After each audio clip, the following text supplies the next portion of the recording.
Hello दोस्तों, कैसे हैं आप सभी का मैं स्वागत करता हूं हमारे यूट्यूब चैनल पे। टारगेट द मैथ में हम आज कवर कर रहे हैं आय और खर्चे वाले प्रश्न जो परीक्षा की दृष्टि से बहुत ही महत्वपूर्ण है। तो आइए शुरू करते हैं आज का सेशन शुरू करने से पहले हम इसके बारे में जान लेते हैं। जैसे कि अगर ये बोला जाता है कि आय जो होता है, तो दरअसल आय होता है, आय बराबर क्या होता है? आय बराबर कहने का मतलब है कि खर्चा और प्लस का कितना होता है, प्लस का बचत।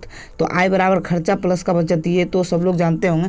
यानी कि इनकम बराबर कितना होता है? इनकम बराबर होता है एक्सपेंडिचर और प्लस का क्या होता है? सेविंग होता है। तो याद रखिएगा, खर्चा को कभी कभी व्यय भी लिखा जाता है, तो ये भी आपको याद रखना है। दरअसल होता क्या है कि इसमें मान लीजिए कि अगर कोई व्यक्ति 40% का खर्चा करता है, तो 40% यानी मान लीजिए खर्चा करेगा, तो खर्चा वो जो करेगा वो क्या करेगा? अपने आय का ही खर्चा करेगा ना। तो आय का खर्चा करने का मतलब है 40% को लिख सकते हैं 40/100 इस तरीके से। तो 40% यानी कि 2/5। तो इस 5 को क्या लिखेंगे? इस 5 जो है वो मेरा टोटल आय हो जाएगा, और ये 2 जो है वो 2 क्या होगा? वो 2 खर्चा हो जाएगा। तो 2 इस तरीके से खर्चा होगा। तो यहाँ से हम बचत की बात करें तो बचत कितना हो जाएगा? बचत यानी 5 में से 2 चले गए तो बचत का रेशियो 3 आ जाएगा। तो इस तरीके से निकालते हैं। तो जैसे मान लीजिए हम कोई उदाहरण लें कि जैसे एक व्यक्ति है, वो मान लीजिए कि एक व्यक्ति 20% का मान लीजिए वो खर्चा करता है, 20% का खर्चा करता है। उसके बाद खर्चा करता है 20% का। यदि उसकी आय में 10% की वृद्धि की जाए, 10% की वृद्धि की जाए और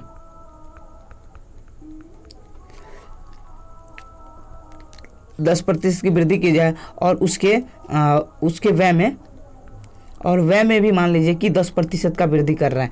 तो कहने का मतलब उसके बचत में जो वृद्धि होगा वो ज्ञात करना है। तो दरअसल कैसे करेंगे? मान लीजिए कि वो 20% का खर्चा कर रहा है, तो 20% क्या होता है? 20% को 1/5 लिखा जाता है।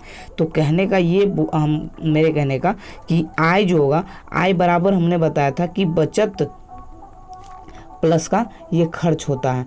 तो इस तरीके से 5 तो मेरा आय हो गया, क्योंकि ये नीचे में 5 है, और 1 यदि खर्चा होगा तो 4 तो बचत ही होगा ना।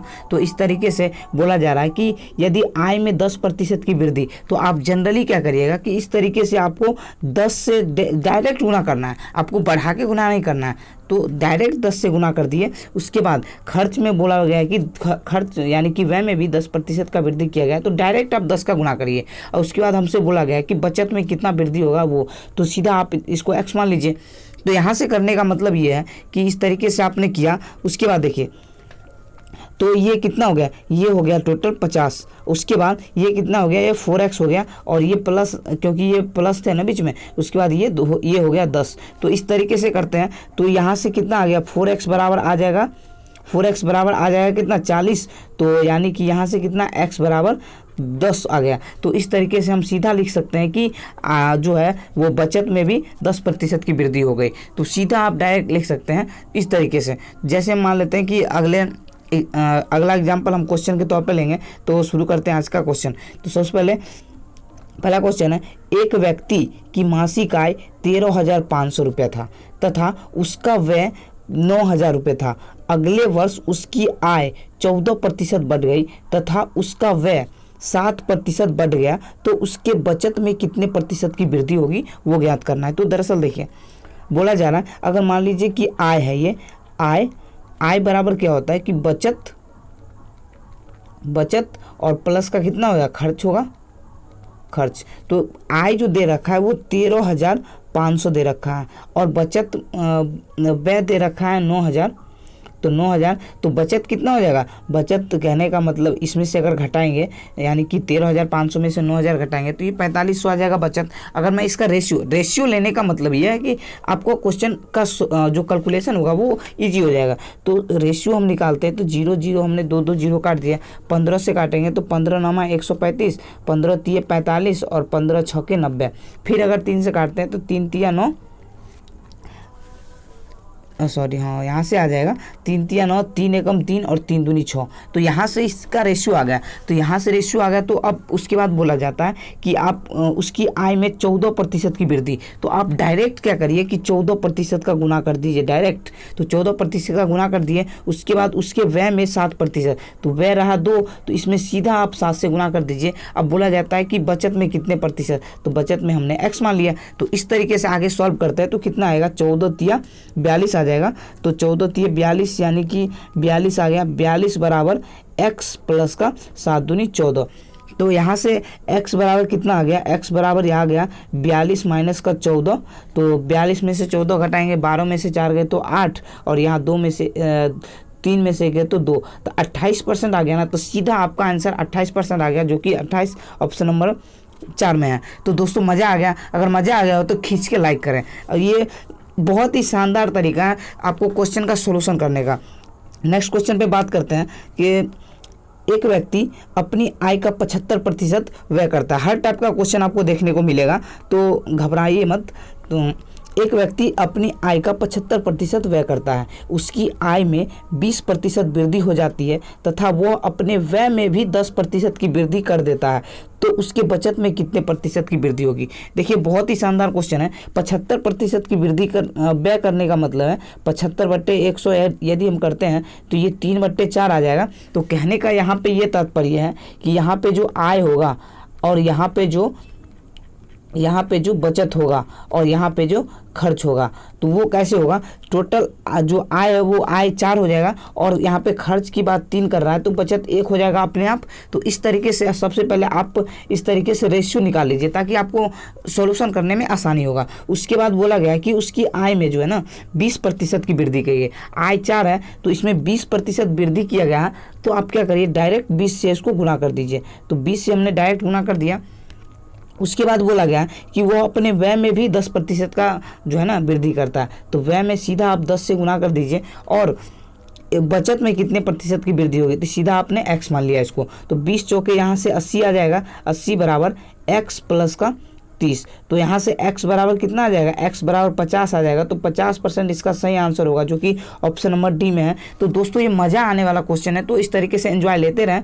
तो और उसके बाद नेक्स्ट क्वेश्चन पे हम बात करते हैं, जैसे कि राम अपने वेतन का 14% की बचत करता है, ठीक है, जबकि श्याम 22% की बचत करता है। यदि दोनों समान वेतन पाते हैं तो श्याम इतना रुपए बचत करता है, तो राम का बचत कितना होगा वो ज्ञात करना है। तो देखिए अब सबसे पहले मान लीजिए कि राम, बोला गया है कि जितना दोनों समान वेतन पाते हैं, यानी कि जितना वो राम वेतन वो कर पाता है उतना ही श्याम, यानी कि दोनों का आय जो है आय सेम है ना, यानी कि इनकम दोनों का बराबर है। तो इसमें ये कॉन्सेप्ट यहाँ से निकल के आ रहा है, तो आय बराबर वाला कॉन्सेप्ट आ रहा है। तो सबसे पहले हम देखेंगे कि श्याम 1540 रुपये बचा रहा है, तो श्याम जो है वो 22% बचा रहा है ना। तो 22% कहने का मतलब ये है कि देखिए 22% जो वो बचा रहा है 22%, तो 22% जो बचा रहा है वही तो इसके 1540 रुपये के है ना। अगर मैं 11 से काटता हूँ तो 11 दूनी 22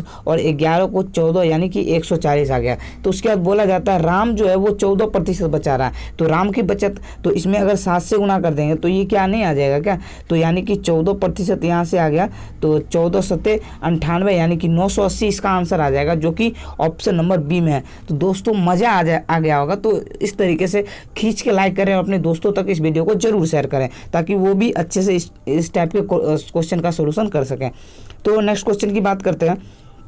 नेक्स्ट क्वेश्चन है जैसे दीपक का खर्चा और बचत का अनुपात 3:2 है। इसके आय को 10% बढ़ाने पर उसका खर्चा 12% बढ़ जाता है, तो उसका बचत कितने प्रतिशत बढ़ेगा। देखिए सबसे पहले मैं मान लेता हूँ कि आय, ठीक है, आय जो होगा, आय बराबर हमने अभी बताया था कि होता है बचत और प्लस का कितना होता है, खर्च होता है।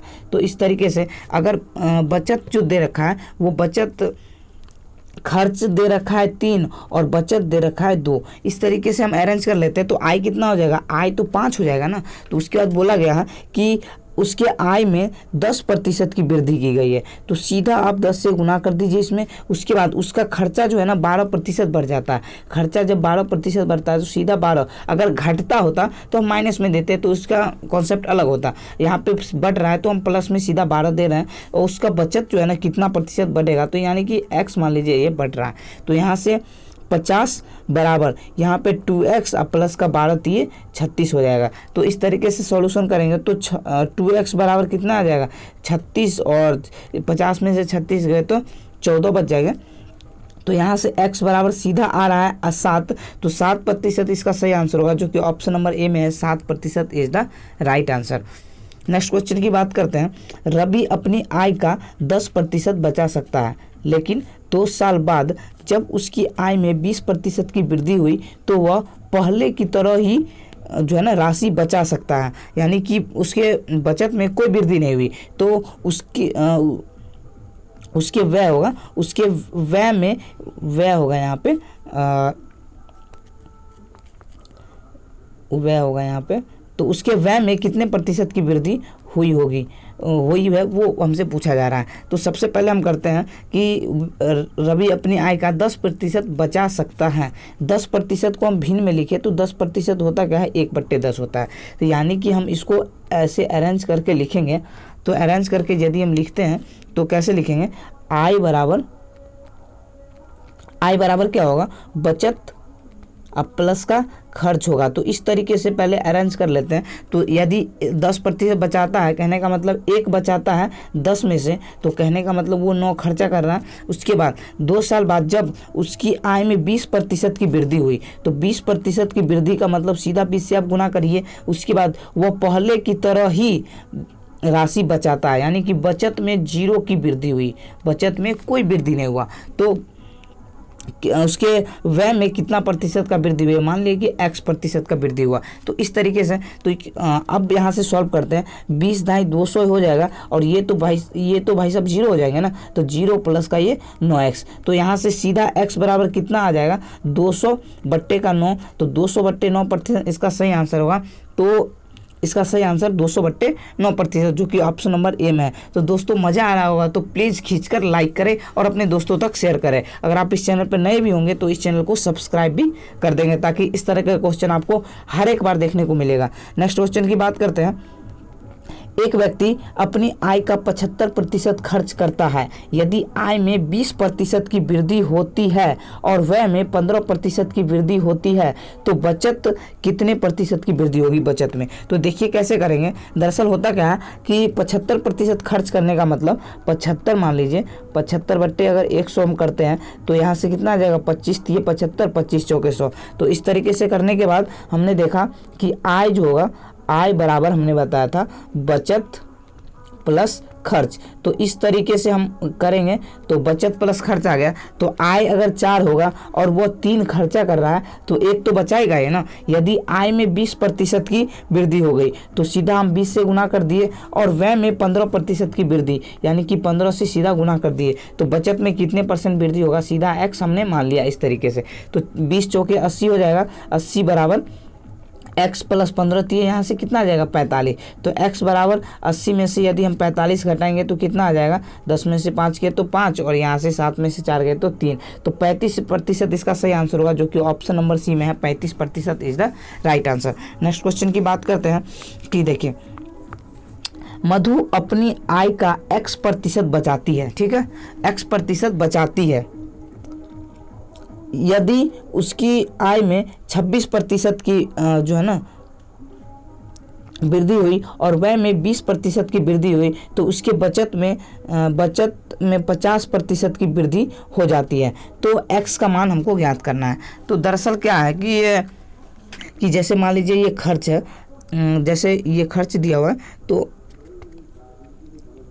मान लीजिए ये खर्च है और ये इधर हम मान लेते हैं कि बचत है। इस तरीके से बोला गया है कि उसकी आय 26% की वृद्धि होती है, आय में 26%, तो आय जो होगा वो टोटल में काउंट किया जाता है, यानी खर्च और बचत दोनों के साथ, तो हम इसको बीच में रखेंगे। उसके बाद उसके व्यय में 20% वृद्धि होती है, तो व्यय में हम 20% सीधा यहाँ रखें। उसके बचत में 50% की वृद्धि होती है, तो 50 हमने यहाँ रखा। इस तरीके से हमने एलिगेशन लगाया। तो यहाँ से इसका अंतर क्या आ रहा है, 50 में से 26 हुए तो 26 और 24 यहाँ बच जाएगा। और इस तरीके से यहाँ रखें तो 26 में से 20 गए तो कितना बचेगा, 6। यहाँ से इसका हम रेशियो निकालेंगे तो 6 चौके 24 और 1, यानी कि कहने का मतलब है कि वो x% बचाता है, तो बचाता 1 है ना। अगर यहाँ पे रेशियो तो सेम उसी प्रकार से आ गया, खर्च 4 आ गया, बचत 1 आ गया, तो आय यहाँ से आय का रेशियो कितना आ जाएगा, आय का रेशियो 5 आ जाएगा। तो बचा तो 1 ही रहा है ना, तो बचत 1 का कर रहा है टोटल 5 के रिस्पेक्ट में, और इंटू का 100 करेंगे तो यहाँ से 20% जो कि आंसर आ रहा है ऑप्शन नंबर डी में 20% इज द राइट आंसर। दोस्तों मज़ा आ रहा होगा ना, तो इस वीडियो को खींच कर लाइक करें और अपने दोस्तों तक शेयर करें। तो नेक्स्ट क्वेश्चन की बात करते हैं। देखिए नेक्स्ट क्वेश्चन है, एक व्यक्ति अपनी आय का 40% खर्चा करता है, ठीक है। बाद में उसकी आय में 20% की कमी आ जाती है, तो बचत में उसके बाद बचत में 10% की वृद्धि हो जाती है, तो खर्च पर क्या प्रभाव पड़ेगा वो हमसे पूछा गया है। तो देखिए कैसे करेंगे खर्च पर प्रभाव। तो सेम हमने बताया था कि 40% खर्चा करता है, तो 40% को सीधा आप पहले भिन्न में लिखिए। तो भिन्न में लिखेंगे तो ये 2/5 आ जाएगा, भिन्न में आ जाएगा। उसके बाद हमने बताया था कि आय बराबर जो होता है, आय बराबर होता है वो खर्च प्लस का बचत, तो इस तरीके से आ जाएगा। तो यहाँ से हम लिखेंगे आय तो 5 हो गया, आय 5 हो गया, और 2 तो वो खर्च कर रहा है ना, 2 खर्च कर रहा है तो 3 बचाता होगा कहीं ना कहीं। तो उसके बाद बोला गया कि उसकी आय में 20% की कमी आ जाती है। हमने अभी बोला था कि 20% कमी हो गई, तो कमी के लिए हम क्या करेंगे, माइनस में 20 का हम गुना करेंगे, ठीक है। उसके बाद बचत में 10% की वृद्धि हो जाती है, तो सीधा इसमें प्लस का 10। तो उसके बाद खर्च पर क्या प्रभाव पड़ा, तो सीधा x मान लीजिए। तो यहाँ से 20 पंचे 100, माइनस में 100 आ जाएगा, और ये बराबर कितना आ जाएगा, ये 2x और प्लस का ये 30। तो यहाँ से जो आएगा वो 2x बराबर माइनस का 100 और माइनस का 30 आ जाएगा। तो यहाँ से x बराबर हम बोल सकते हैं माइनस का 130/2, यानी कि माइनस का 65%। तो माइनस का 65% कहने का मतलब है कि कमी हो रहा है, क्योंकि ये माइनस आ रहा है तो कमी हो रहा है, तो 65% की कमी ऑप्शन नंबर डी में है। दोस्तों मज़ा आ गया होगा इस क्वेश्चन को करके। 65% इसका सही आंसर होगा, जो कि ऑप्शन नंबर डी में है। नेक्स्ट क्वेश्चन की बात करते हैं। रमेश अपनी आय का 20% बचत कर सकता है। 2 वर्ष बाद उसकी आय में 20% वृद्धि होने के बाद भी वह पहले जितना ही बचत कर सकता है, यानी कि बचत में कोई परिवर्तन नहीं हुआ। उसके खर्चे पर कितना प्रभाव पड़ा वो हमसे पूछा गया है। तो वृद्धि पर क्या प्रभाव पड़ा, तो देखिए कैसे करते हैं। 20% बचत करता है, 20% को हमने बताया था 20/100 लिखते हैं, तो ये 1/5 आ जाता है। कहने का मतलब है कि आय जो होगा, और आय बराबर बचत प्लस खर्च, तो इस तरीके से लिखेंगे। यदि वो उसका आय 5 होगा और बचत 1 का कर रहा है, तो 4 उसका खर्चा होगा, और बोला जा रहा है कि उसके आय में 20% की वृद्धि हो गई, तो सीधा 20, और वह पहले जितना ही बचत करता है तो बचत में कोई परिवर्तन नहीं हुआ, तो खर्चे में कितना परिवर्तन होगा। तो 20 पंचे 100 बराबर ये कितना आ जाएगा, 0, और प्लस का कितना आ जाएगा, ये 4x। तो यहाँ से x बराबर सीधा आप बोल सकते हैं 100/4 आ गया, जो कि 25 आ गया। तो 25% इसका सही आंसर है, जो कि ऑप्शन नंबर सी में है 25%। नेक्स्ट क्वेश्चन है,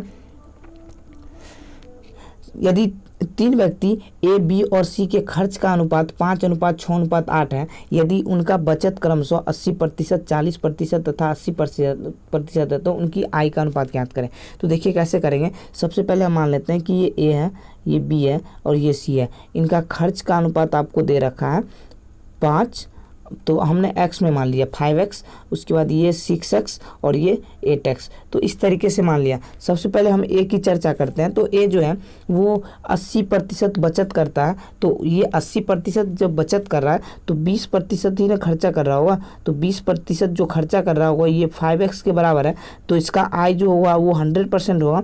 तो 100% यहाँ से कितना निकल जाएगा, 20 पंचे 100, तो या 25 हो जाएगा, तो 25x इसका इस तरीके से ए का आय आ गया। उसके बाद हम बी की बात करते हैं, तो बी अगर 40% वो बचत कर रहा है तो खर्चा जो 6x है वो 60% 6x के बराबर होगा।